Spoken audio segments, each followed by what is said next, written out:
Just a quick update. About to mock up the top of the firebox, tack it in place, and then I'm going to work on the front and the door. These Fireball Tool Mega Squares really help the job.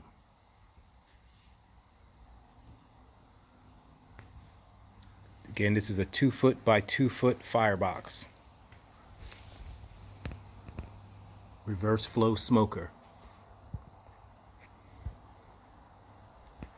24 by 48 inch smoke chamber. Big Phil's Smokers and Metalworks, Royce City, Texas. That's where I got it from.